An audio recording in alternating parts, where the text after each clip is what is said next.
Pump it up, pump it up. Trae. Come on, come on. With Trae. Pump it up, pump it up. It's the day with Trae. This is the day to gain inspiration, to make a positive change in the nation. We're inviting you to partake in conversation, to raise your vibration.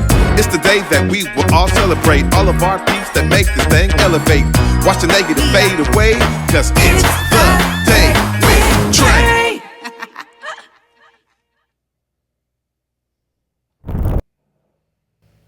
Grand Rising, everyone. Welcome to another episode of The Day with Trae. I'm your host, Trae Holiday.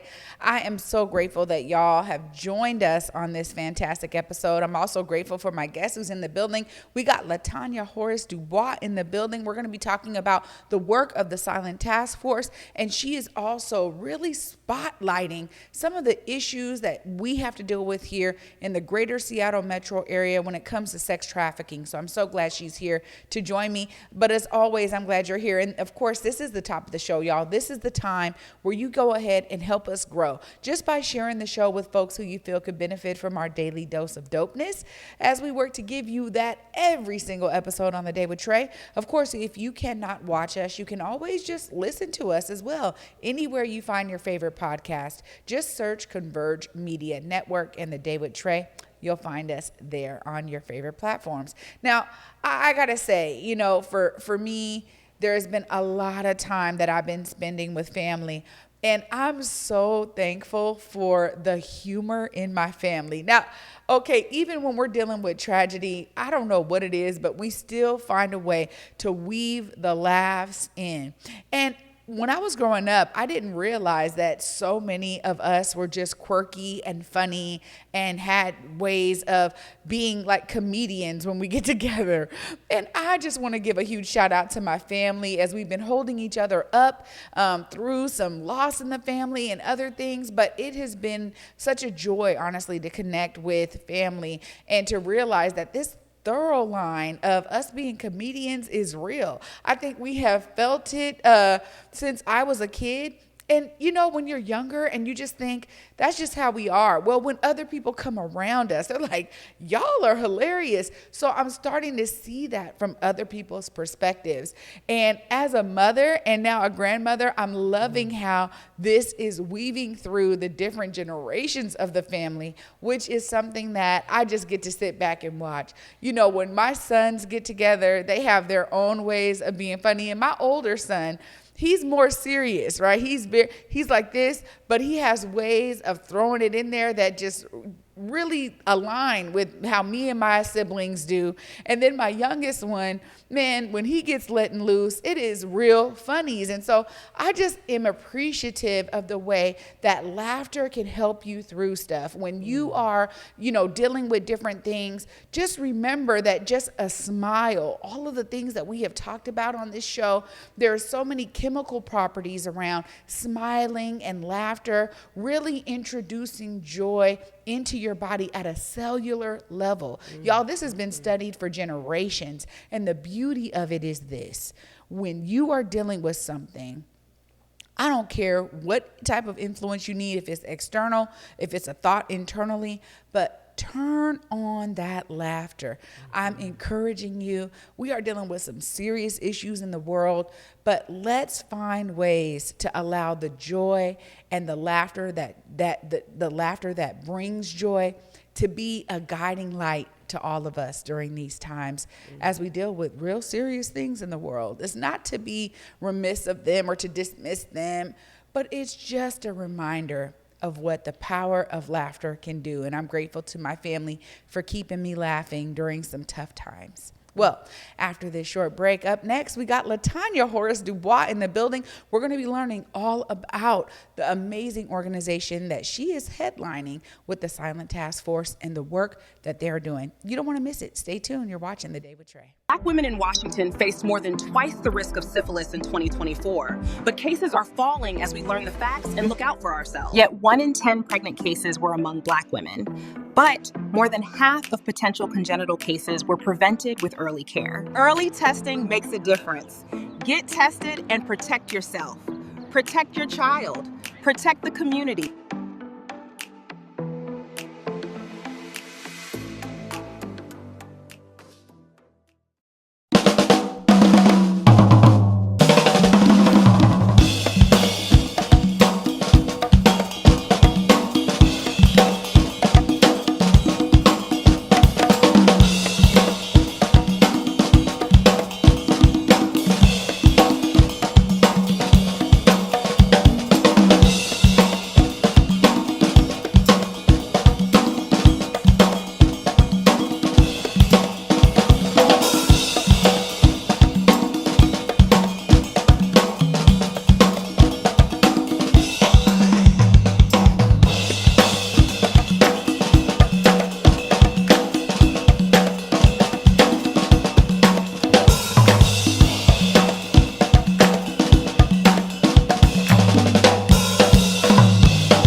What's up, everybody? JD here. I'm tapping in to make sure you go to juneteenthwa.com to find out everything that's going on and stay up to date on all the stuff that we'll be having at Juneteenth this year. The event, we are moving to the beautiful Hobb Field and parking lot A down over there. Make sure you go to the website to hear about everything. We're having a car show this year. We're doing the Taste of Juneteenth this year. And on the main stage, we are bringing Erica Campbell, Crystal Aiken, and Life Jennings. And we have some great local acts that you may have heard of, maybe you haven't, but you will hear about them on Juneteenth. So make sure you go to the website to learn everything you need to know about the event. Also, you can RSVP on the event if you want to be a vendor, if you want to be a sponsor, if you want to be a food truck. All that is on the website, juneteenthwa.com. If you want to sign up for the car show, juneteenthwa.com. We'll see you here. Peace.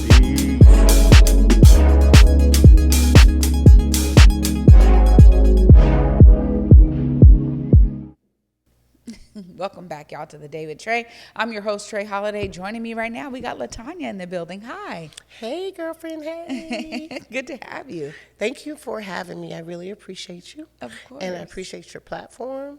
I appreciate in Seattle right now, all the black media that is rising up. Like, we need the newer generation, as we do the old, but we need to move with the times, and you're a part of the times. Wow. I'm so grateful. I'm so Yeah. grateful to participate. Well, Yes. this is, the work that you've been doing has been going on for many years. Mm-hmm. You've been an advocate in the community for decades. Yeah. Tell us a little bit about your background before you started the Silent Task Force. I have maybe going on 30 years worked in the greater Seattle, King County area. And every job that I have had or held has been designed and developed for me to work directly in the black community, whether it was work doing breast and cervical health with black women who were homeless and had never had a mammogram, or who had never had a clinical breast exam, or a pap smear, all those things that we tend to be at the top of every disparity of. For instance, black women, and the other night here at Converge, we were reading headlines about, black women suffer from endometriosis, ovarian cancer, 77% more than their white counterpart.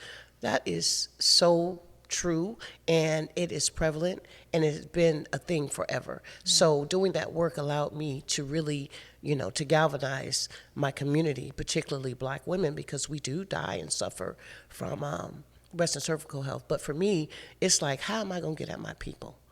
Because this is serious, more serious than many of us know. They're not broadcasting this. We're not talking about this in community centers. We're not talking about this in our churches. Where are we talking about this at?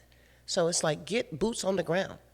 I'm in people's faces and people running the other way because I don't want to know. I don't want to know. I don't want to know. But it's like, you got to know because you can live through it if there is something wrong. But at least you know. Some of the other work is around HIV, AIDS in the black community, which is still an issue. Such an issue, in fact, that, with all the homophobia, transphobia, I just don't want to know, it's an issue for our younger generation, older generations, and our community as a whole can do better. Yeah. Well, you've done a lot of work around health and wellness, and then, you said, wait a minute, let me pull my experience together. Let's work with some folks and bring the Silent Task Force to fruition. And y'all have been doing a lot of different work, working with different healers in the community, Absolutely. Working to highlight some of these issues. Tell us about some of the work that y'all have been up to. Well, let me just say, the Silent Task Force started because I have been through hell and high waters working in these systems. Like, all of these projects and things that I've done in the past have been connected to larger monolithic organizations or systems, right? And, you can't speak truth to power, right? You can't really advocate because you work for them. And so I just realized that, as a black woman, I know a lot because I've done a lot trying to support my community, engage my community on every level, even from youth justice programming, right, and families, right, and then domestic violence, sexual assault, sex trafficking. So you have all these elements that are moving at the same time, and these are all issues that are impacting our community. And so I was like, well, since I want to serve my community and I don't want to work for anybody else, I'm tired of that, I'm going to start the Silent Task Force. And it started in 2009 as a grassroots organization. And then in 2017, we became a nonprofit. And so in doing that, it still took a lot to get it going, because having your own business or a nonprofit requires a lot of accountability, a lot of resources, because it's one thing to say you're a nonprofit, but then you got to have people to do the work. People who are trusted, people who are vested in the community, and that are not one foot in the streets and one foot in the work. You see, because for me, there's no in between.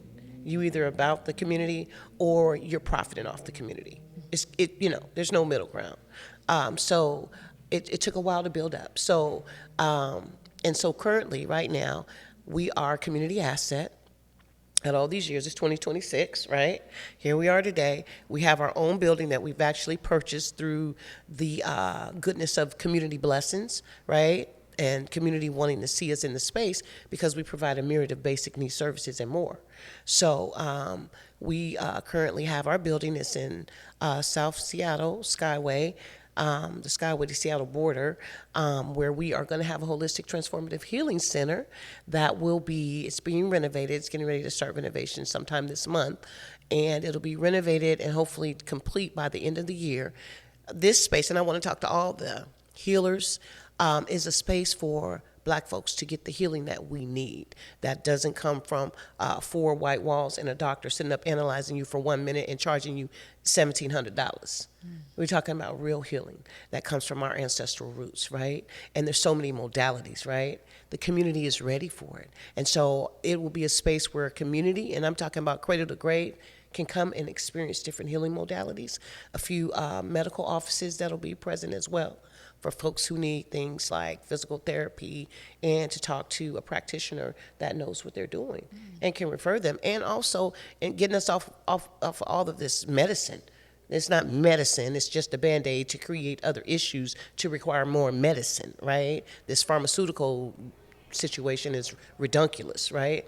We need more natural herb medicine. And there's plenty of herbalists, spiritual herbalists, that are doing amazing work, that are healing our community. So it's all about how do we heal ourselves. And so I'm all about Blackonomics. You know what I'm saying? If it ain't Blackonomics, it ain't making sense to me. You know, we patronize every culture but our own. And so it's for me, it's an opportunity to bring folks together, to solve issues for our community. I don't need to necessarily solve the issue alone, because I can't. I don't even believe in that. But we get multi-generational community members that are interested, invested in solutions. We could talk about the issues all day long, right? Because I think many of us, well, some don't, but many of us know what the issues are. And we see the impact in our lives. We see the impact in family members, people just on the streets. You know, you see the impact of all the systemic failures, medical failures, housing failures, crisis, youth, and it's not just gang involvement. Our youth need hope. They need more than, we're going to give you some classes and, give you a little gift card and get you on your way. There's so much more depth to what they need. Yeah, identifying the needs is real, and then, like you said, building solutions around the needs is a whole nother body of work, but it does take the dedicated individuals who really care and are leading with that care. So I appreciate that approach.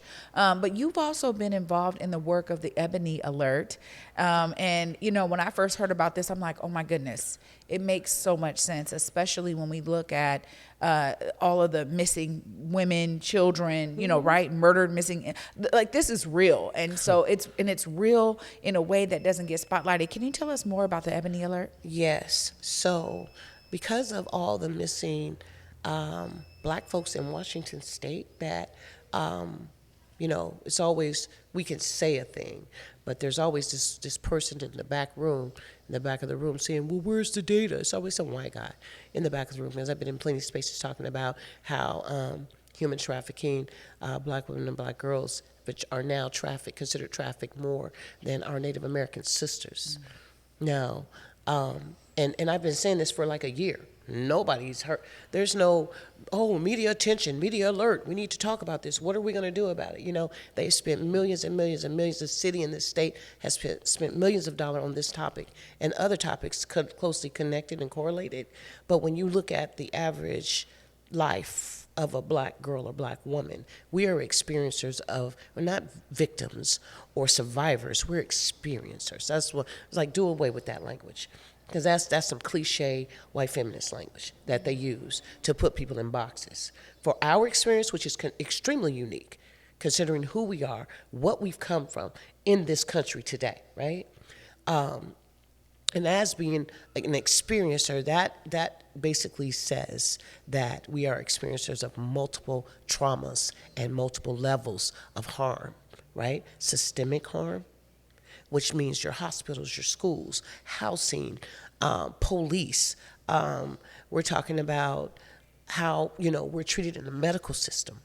And I know I haven't said that, but I mean, that right there in itself, the medical harm. And then when you look at health disparities, and I will say this again and again and again and again, black people sit at the top of every health disparity today. And this has been forever. I mean, for everything from congestive heart failure to renal failure to hypertension to, you name it, HIV, STDs, right? And for some reason, like I remember once I was we were talking about, I was in a group or something where we were talking about STDs, and I had a young black man say, yeah, that's why I don't mess with black girls, because they got all the STDs. And I was like, I had to check myself first, because I'm talking to a younger person. And because I understand the facts and the data, I had to check myself, because I wanted to say that is such a biased, internalized racist perspective. Because while you're saying that they're giving everyone STDs, who they with? Who they sleeping with? And I've had these conversations in federal prisons. When I used to go to the federal prisons and teach people about STDs, hepatitis, and HIV, the men in there would be like, yeah, our women are giving everybody. What? Who? Oh, so they not with men? They're not with black men? Is that what you're saying? So they nasty. Like, cut it out. It takes two, right? And so, you know, we're so good to blame each other in our community without really addressing, like, we got some deep-rooted issues. And instead of placing blame, we need to get to the root of the issue and find the solution. Because blaming ain't helping nobody. Right. And while you think you popping your collar, pointing the finger at a woman or another person, instead of taking accountability for yourself, ain't solving nothing for our community. Mm-hmm. All it's doing is this cycle of excuses. Like, no accountability. Like, I did everything right. I'm a good person, and, you know, it ain't me.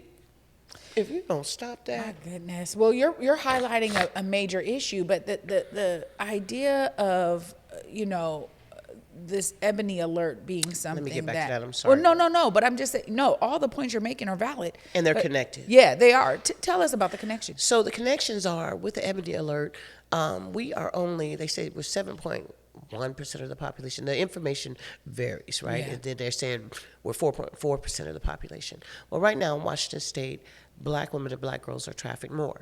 We work with the Missing Murdered Indigenous Women's Project, which is the Native American Sisters in the AGO office. And they reached out, olive branch, hey, we want to support you guys. We want to help you get the data. And let me tell you, they did. They pulled their resources. They got information from the Washington State Patrol, who holds a lot of the data, and got their data analysts to support us in pulling the information together. And we have actual data and facts that show that we go missing more and we are sex trafficked more. And so as a result of that, you know, it's been in several reports that several researchers here in the state have done in the past 5 years. Dr. Carolyn West is a very important researcher. She's been doing this work for, I think, over 20 some odd years. And then one of our younger researchers, her name is Jasmine Conway, she did a RISE report, and it indicated, because of all of the statistics and all of the variables around our community, and wait, sorry, I gotta say this, it is not just women and girls, it's boys too, y'all. Yeah. Let's not act like our boys aren't being sexually assaulted and trafficked as well. Like, they got all these cases now that are coming out. And I've talked to youth that have been incarcerated in some of our systems here, like Green Hill, Naysale, and some other places, that said there's a lot of rape of youth, males, been happening. And so now you're seeing these lawsuits coming. So human trafficking is big business. Yeah. And we live in a pedophiliac country. I'm going to tell you something. From the top to the bottom, it's big business. But anyway, back to the Ebony Alert. We felt that because the Amber Alert, okay, let me go to this point.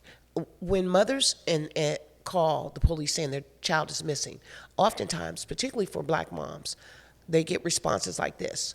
Well, she probably just went to her boyfriend's house. She'll be back. What? My daughter's a straight A student. Contrary to what people, whatever they may think, she comes home every day. We have a great relationship. We're not beefing in our household. She has a loving family, father, all that. So she just missing, and she went to her boyfriend. She don't even got a boyfriend. What are you talking about? So, and not all police say this, don't get me wrong, but it has been said more than often, too many times. I've heard it from too many parents. And so then what happens if she is been kidnapped or being groomed for trafficking? The window to get her and bring her home is dimmed and almost impossible, because there's only like a 48-hour period where you can get a missing person that's really missing back, because the scent gets, for finding them,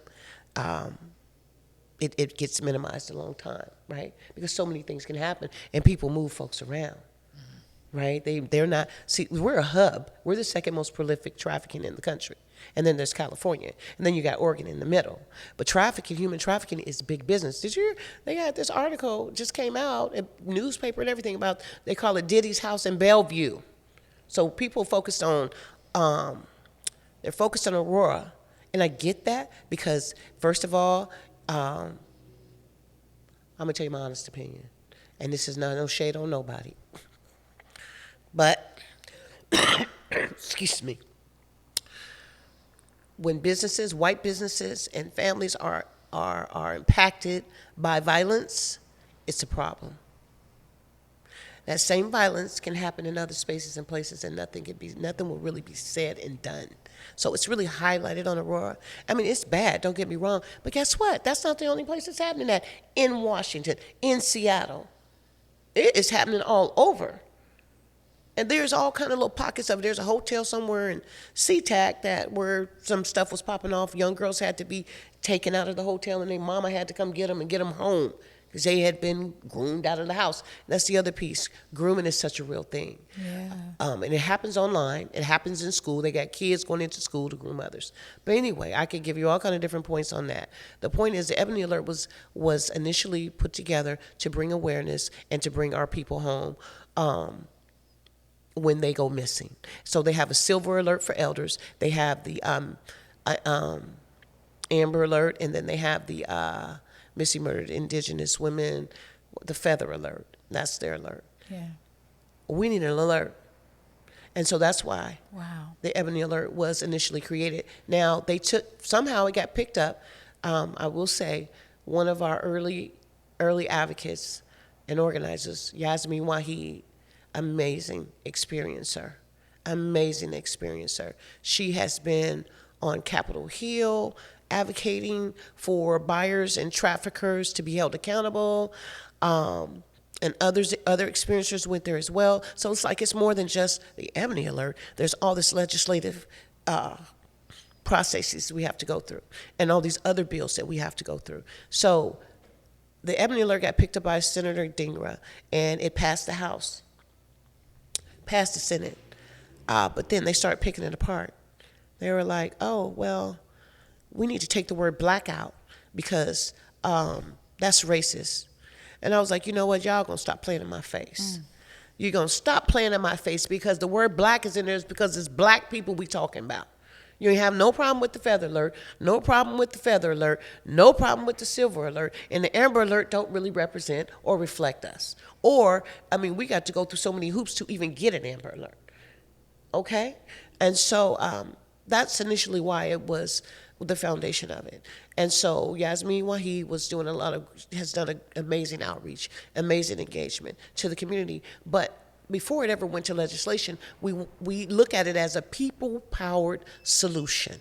Let me say it again, a people-powered solution. What that means is it has to be powered by our community to be something of any magnitude that's going to make a difference. Yeah. And so we could promote it over here all day long. Why we needed to pass the House before we get the people there on Capitol Hill demanding it.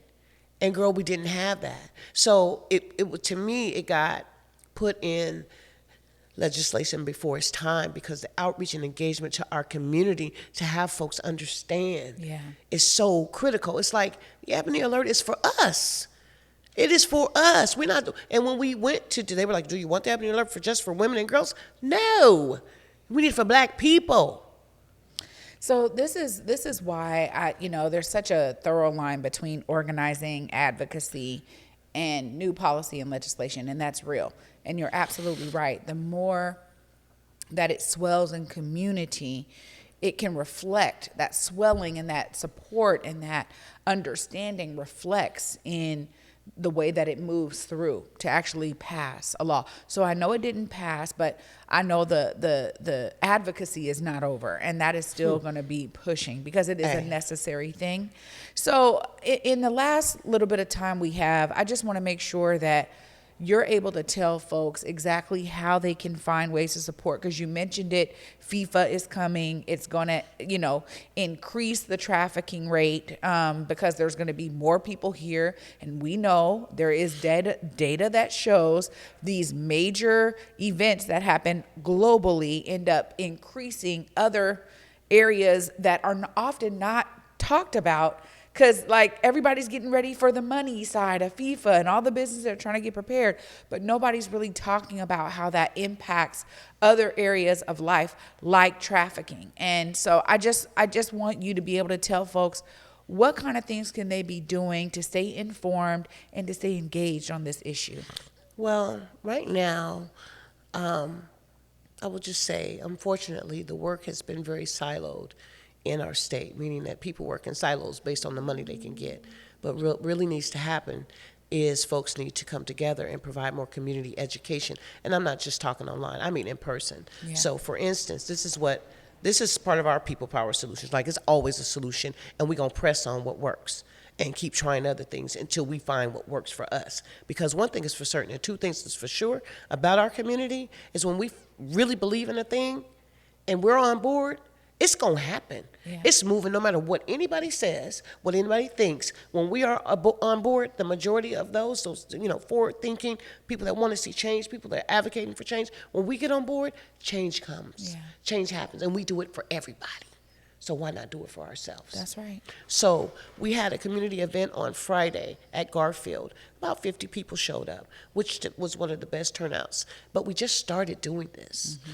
And the problem is we have not engaged the community in this field. This field is often, it's like a club to me, because they sit in rooms and spaces and have conferences and, talk about the work. Now, the work is confidential, a lot of it is, but we're not talking about the confidentiality of the work. We're talking about the community awareness that creates more protective factors for the community, because people know if you see somebody being skull dragged down the street, okay, I get the old cliche, what happens in this house, stay in this house, and that ain't my business. But you don't know whose daughter that is, whose child that is. And the cold part about it, when we talk about domestic violence, homicide, that's a real thing. Yeah. Across the table, the numbers are up there with gun violence numbers, because domestic violence, gun violence, domestic violence, homicide, they got it all across the table, right? Mm-hmm. And so just calling the police, you don't got to incriminate yourself. You don't got to get in the midst of stuff. You can just be aware. We know what we see when we're seeing it. We don't need to play like we don't know. Oh, I didn't know that was happening. Quick, cut that out. Yeah. You know what you know, especially if it's happening to you or somebody you love. So are y'all having more of those kind of meetings? So what I'm going to do is gather the teams that were there. There are major organizations that are in the community. One of the organizations is a collaboration. It's called STEA, Standing Together Ending Exploitation. It is the first ever Black woman-funded collaborative Seattle, Washington has ever had. And it is made up of the Silent Task Force, OPS, which is Organizations for Prostitution Survivors, also the YWCA, and Beyond Measures, which is behavioral health, substance and mental health, and then Healing Bird. And so collectively together, we represent that collaboration. But we are also, like, we've been discussing, we have to get out this box that they didn't put this work in and think that we're going to really make a change. Because y'all didn't put millions of dollars into this and things are worse. So what are we going to do about it? We have to bring our community with us. We have to go get our community. We have to talk to our media. We have to talk to community leaders. We got to talk to our church. So yes, there will be more and more. Well, and then I will say this last thing, because I'm long-winded. We have youth ambassadors. And when I say youth ambassadors, from 12 on up, that are interested in making a difference in their community. And they believe it's important because they see what's happening. Yeah. See, people want to talk about the youth and talk to the youth and use their stories to get funding and exploit them and all this stuff. And I'm not saying this. This is what the babies are saying. They will tell you, yeah, so-and-so exploited me. They told me they was going to do this and do that. They didn't do nothing. My so-and-so's dead, or so-and-so's in jail, and they were supposed to be, they will tell you if they trust you enough to talk to you, right? And so we have a great deal of trust with our young people, and they're a part of our solutions. They're a part of how, outreach and engagement. They're a part of educating the community, and they educating us. Yeah. Because we learning from them. It's a push and pull, restore move. And so right now, we're building the momentum because we have youth that are engaged. You know what I'm saying? And they are loving what they're learning because we're giving them more tools for their toolbox. And like, we had a training yesterday, right? After they then came off of a Friday event, right? So yesterday we had a training with them and just giving them, scenarios on what to expect when doing outreach and things of that nature. And they were giving us some information on things that they could come, it could be potentially an issue while they're engaging community and how to de-escalate that. And, we are looking out for each other. You're a part of a community that loves you. Wow. All right. So before I let you go, I got to give you time to make sure you let folks know how they tap in with all the work you're doing. Just look right there. Let them know. Okay, so you can find information about the Silent Task Force at www.thesilentaskforce.org, or you can drop in for a food if a family needs food or support or supplies. We have support and supplies. We also have access to shelter resources, youth employment, domestic violence, sexual assault services, a list of things. And you can also come to the location, which is at 11410 Renton Avenue South, Seattle 98178. Wow. Thank you so much for joining me today. You have a lot going on, and it's so needed in the community. So I want to thank you for all of your work. I thank you. Thank you. Keep on keeping on, girlfriend. Absolutely. Absolutely. Y'all, I'm going to wrap it up right after this break. Stay tuned. You're watching The Day with Trae. Solutions for Seattle, June 17th, T-Mobile Park.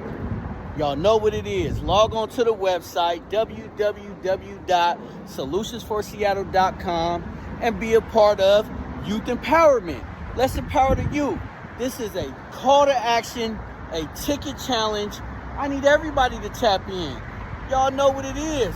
Solutions for Seattle.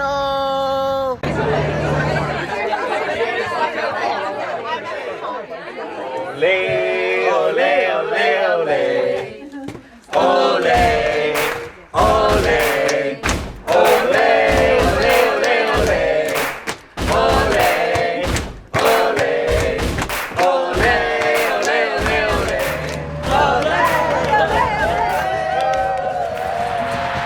This summer, Metro connects the world. Now's your chance to join the Days to Come Reading Challenge to ignite the civic imagination needed for racial repair in Washington State. Read, discuss, and take action until Juneteenth to bring Dr. King's vision of a truly just society to life. Visit saarcpnw.org for more information.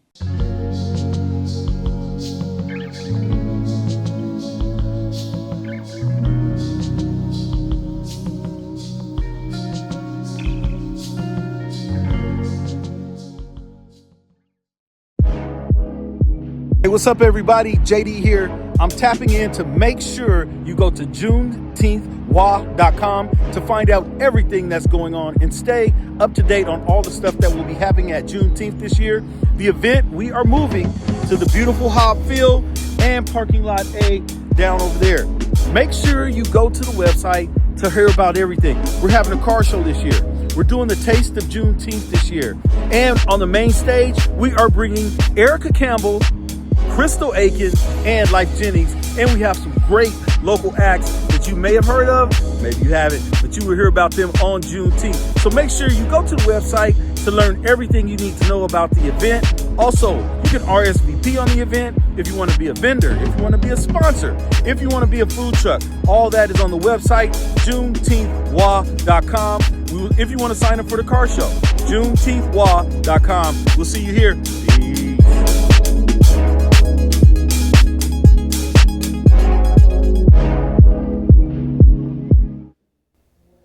Welcome back, everyone, to the Day with Trae. I'm your host, Trae Holiday. Huge shout out to Tanya Horace-DuBois for joining me today and telling us all about the work of the Silent Task Force and some of the issues that we really do need to highlight. So I'm glad that she gave y'all a direct way to contact them, to be engaged with this issue. If you are someone who is struggling or dealing with, issues related to sex trafficking, please reach out to them, connect with this network. You are not in this alone. Trust me, it has hit many of our families in some unique ways. So I am so grateful that in this episode, we were able to highlight some of the ways that y'all could actually be incorporating yourselves into the solutions that are brewing right here in our community. I want to thank her for all the work and thank y'all so much for watching. I'll be back with y'all next time, and until then, peace.